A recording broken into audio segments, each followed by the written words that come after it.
Ça, c'est la première chose qui frappe au déballage de cet ensemble clavier-souris sans fil, c'est qu'on a du lourd en main, c'est du stable, c'est du sérieux, puisqu'on voit là qu'on a presque 2 kg, on est à 940 grammes, rien que pour le clavier, il est lesté de façon à être extrêmement stable sur le bureau. Alors ici, c'est signé Chéri. Chéri, c'est une boutique qui a pignon sur rue depuis très longtemps et qui est spécialisée dans les claviers, souvent les claviers un petit peu originaux. Alors celui-là justement, il n'a rien d'original, c'est un clavier tout à fait standard pour celui qui veut un vrai clavier. Donc on est au niveau du professionnel de la bureautique, il faut quelque chose d'utile, de pratique, pas de fioritures, pas d'éclairage, pas de jeu de lumière, de machin comme ça, pas des touches qui claquent, non. On voit ici, on a une touche extrêmement silencieuse. Alors un toucher un petit peu granité, c'est un toucher un peu spécial, c'est pas un toucher super velouté. Alors, il faut s'y habituer.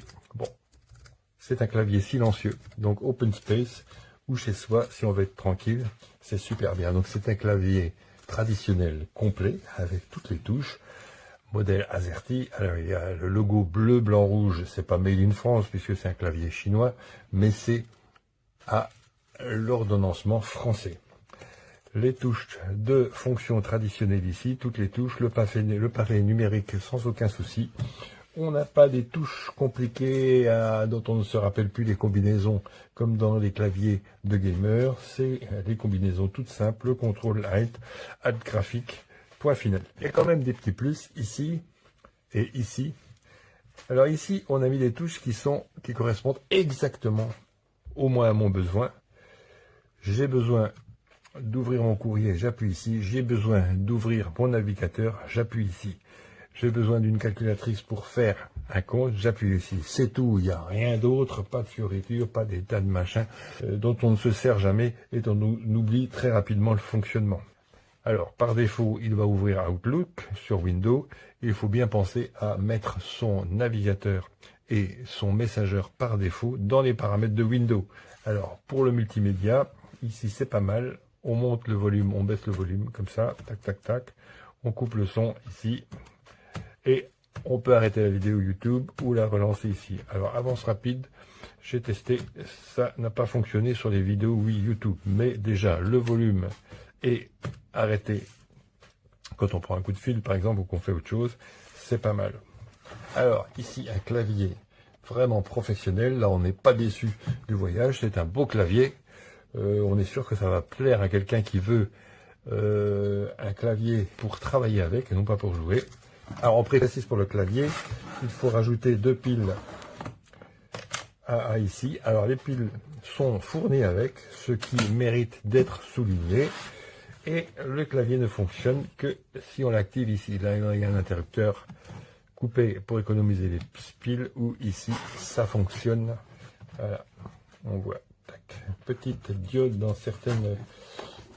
La souris, c'est pareil. On a une petite trappe ici où on va mettre, alors cette fois-ci, une seule pile, une pile AA qui est fournie avec, et livré le dongle ici qui va servir. Alors le dongle sert pour la souris et pour le clavier. Donc on ne peut pas se servir indépendamment de la souris et du clavier puisqu'il n'y a qu'un seul dongle. Et c'est marqué Chéri dessus. Donc quand on en a plusieurs, on est sûr de ne pas se tromper. Pareil, l'interrupteur marche arrêt. Alors on voit cette souris, elle a une ergonomie un peu particulière ici, avec une plateforme pour le pouce, on voit, ergonomique. Elle est un peu lourde, un peu massif, un peu brutale.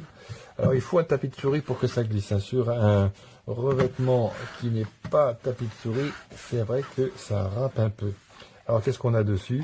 Alors au niveau bouton, c'est pas mal, mais ça pourrait être un peu mieux. Il manque peut-être soit 1 ou 2 boutons supplémentaires ici, là sur les côtés comme les souris de gamer, là on est plutôt pour. Et il manque aussi une possibilité de programmer différemment ces différents boutons, le clic de la roulette, etc.